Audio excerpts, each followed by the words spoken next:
FM well Fambodeme at on 7:30 according to studio control clock.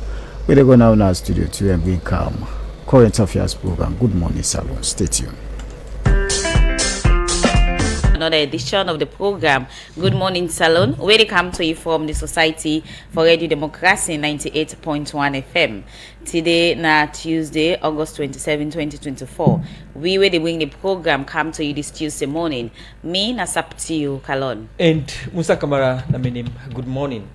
Inside today's edition of the program, according to President Julius Marabio, the $68 million project where Badia, government of Salon, and other partners they implement now. Now part of government commitment for improved infrastructure na the book learning sector.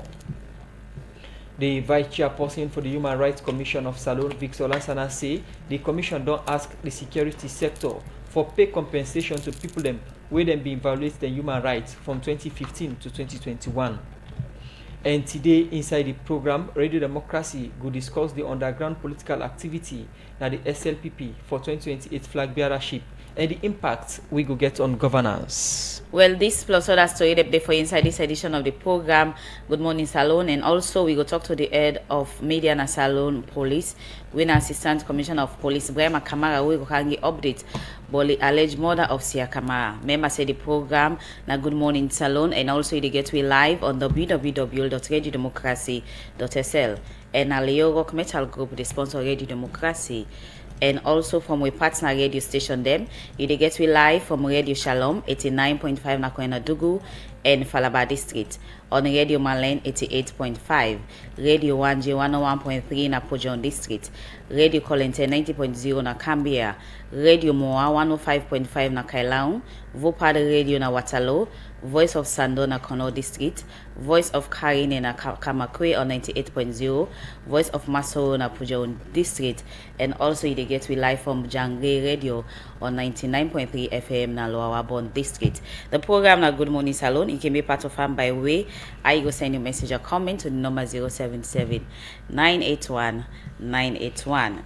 And inside the program we expect guests who at the moment so don't get to the first gentleman with we will go welcome for come be part of this edition of the program, and what they say good morning to Dr. Julius Spencer, a former Minister of Sierra Leone. Good morning and welcome to the program. Good morning.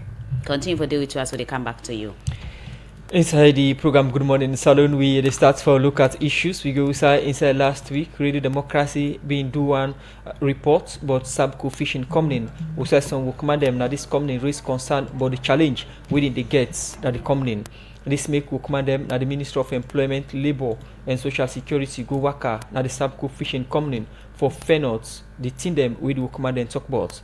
We this according to the acting director and the Ministry of Employment, Labour and Social Security, Sine Bokari, say the ministry don't ask the Sabco company for gig contract, NASIT and other team them to the workmen them now the Sabco fishing company. Sine Bokari talk more inside this interview with Mange Mansari.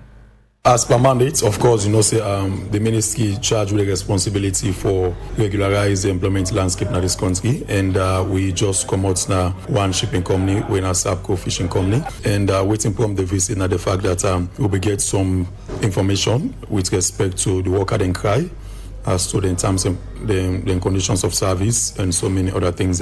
As usual, we can go out, we engage workers and we engage management, we get to findings, and then we'll sit back together with them and see how best we can resolve some of the incidents. So what are good? What's in a finding? The key findings are the fact that the workman come out clearly to we and tell me that since the operations of that place they do not get employment contract, and may say waiting they regulate the employment relationship between the workman and that of the company and the contract you sign. Inside that contract they all the conditions of service they did.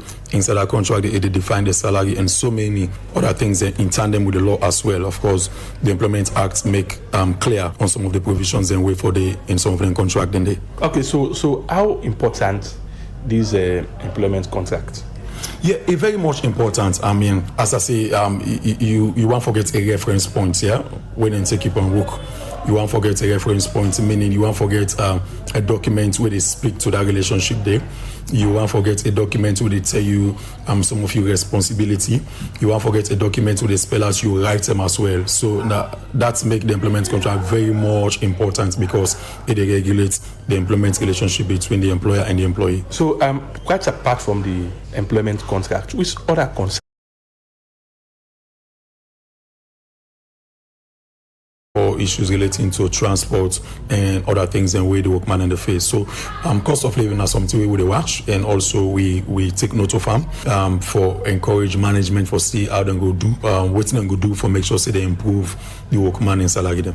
one thing we've been very clear now about the fisherman day. Waiting actually wanna find out from the fisherman day, because then they equality with fish. Yes, of course. So na different engagement they will do. The first one get for do the factory where they produce the sardine, and the second one, of course, we engage the personnel where they in charge for the fisherman them. The one that we gonna see for do fishing. Waiting clear from the side of the fisherman, the young problem are the fact that most of them they on casual contract. And may say the law be don't change the Employment Act, make clear provisions on casual contracts, and make clear provision on probationary contracts. It gets a lifespan when they exceed 6 months. Even within the 6 months, you will do on casual contracts, you entitled to so many rights, including the NACIT issue as well. We come up in all of our meetings them. So then I want to we come up for the fishermen them. Another two we come up now the issue relating to the accidents that we can happen the way a management know the report to we. Of course, then get reporting obligation. We then for always report accident to this ministry, and we go do the investigation and come up with recommendation then for resolve some of the incident. So in all of these, you get any way forward? Yeah, definitely. At the end of the meeting for the factory and the fisherman on side, we don't give them 2 weeks. We don't agree on some of the things that we're supposed to do within 2 weeks, and then go submit to we. Within the same 2 weeks, also this ministry will send a follow-up team for go make sure say some of the things that we don't agree on for improve the conditions of the workman and then do them. So waiting for doing inside these 2 weeks. Well, within these 2 weeks, one for see them clearly for come up with contracts for the workman name, especially the one that will not get contracts. Within those 2 weeks, we don't ask them for submit proof of compliance when it comes to NACIT issues. Within these 2 weeks, we don't ask them for put in place until they will get for those health and safety, for provide the required gears them at the factory. Within these 2 weeks, we don't ask them for submit the list of all the workmen them, because we want to know exactly how many workmen in the on casual and how many in the on permanent as well. So within these 2 weeks, we expect them for don't do most of them think that within these 2 weeks also we expect them for think about issues relating to the salary. For the workman them. So as I say, within the 2 weeks we send a team where they go follow up, and within the 2 weeks also we expect management for send back to. So when I can go now then kind visit there, when I can meet any resistance? Yes, well, yes, kind of, but some of the reasons maybe not because the person can do them out of ignorance. Of course, just this visit will go, we get some kind of situation, for that we enter the place. But as I say, now out of ignorance, because the law give you the mandate to give you the power for do on the spot. Inspection. We can write you, we can decide back not for write you, because that's our mandate. The program is still listening to Good Morning Salon, where they come to you from the Society for Radio Democracy 98.1 FM. Well, that's been the acting director, the Minister of Employment, Labour and Social Security, Sine Bokari. They talk to Mange Masare inside the interview for Seka, the thing they would then fail out now the subco fishing company, who say they don't ask this company for ensure say they give contract so they will command them NACIT and other thing them, as this don't be the concern of the command them now this company. Well, the program Good Morning Salon, they continue the country from 98.1 FM. And inside the program, we continue to look at issue and we take another one. During one investigation where the Human Rights Commission of Salon do inside the public inquiry for look inside human rights issue them where people make against the security sector, the vice chairperson for the Human Rights Commission of Salon, Victor Lansana, said the Human Rights Commission don't ask the security sector for compensate people where they violated human rights from 2015 to 2021. Well, he talk more inside this interview to reporter Usman Kamara. Inside January 2022, the Human Rights Commission of Salon will start one public inquiry process for look inside the work wey law enforcement body dem dey do na the country. Because over the past year, people don dey allege say the security sector can do thing dem wey not correct. Because of this, make the Human Rights Commission of Salone been start for look inside human rights issue dem wey happen from 2015 to 2021. And finally, the commission don pull this report na do for tell the public but thing dem wey comot inside this public inquiry. Make we listen to the Director of Climate Change and Information Service, NSEF, wey na be the head of Public Inquiry Secretariat, Abubakar Kamara, wey talk about the case dem wey dem get.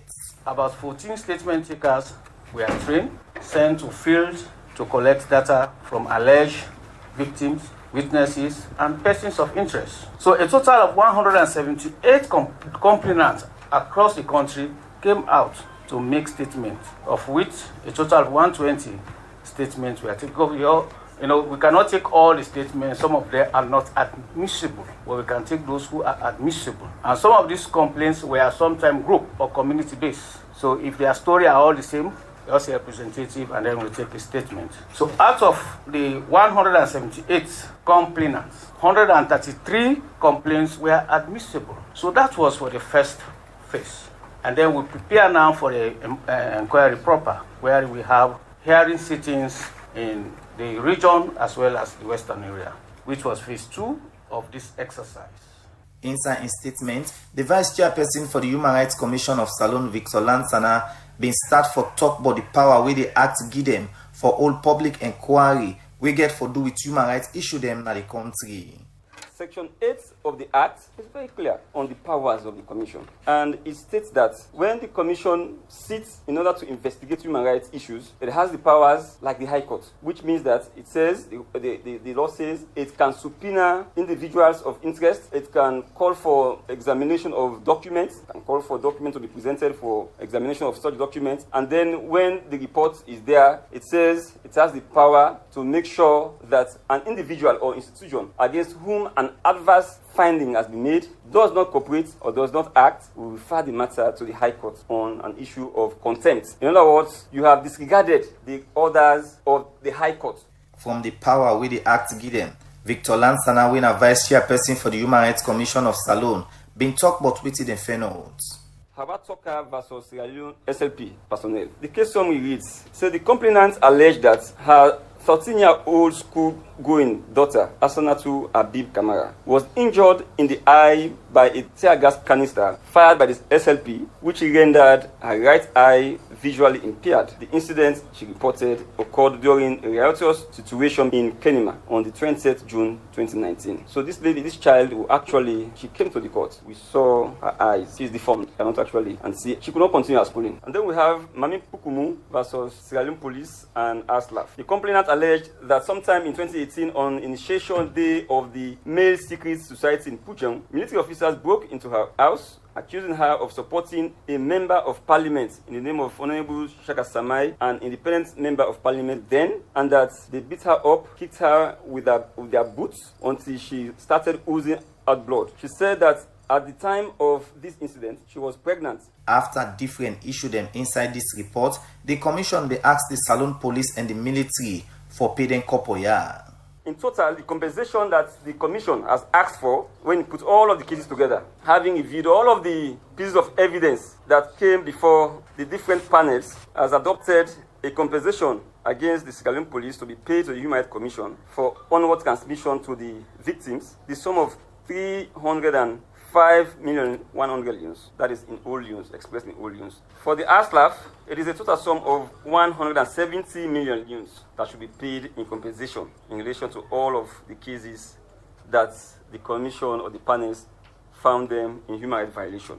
In some cases, we did not see any valid evidence, or compelling evidence, I should say, to find them in violation of human rights. Victor Lansana end up say the Human Rights Commission of Salone go continue for do their work for make sure say them protect and promote human rights business na the country.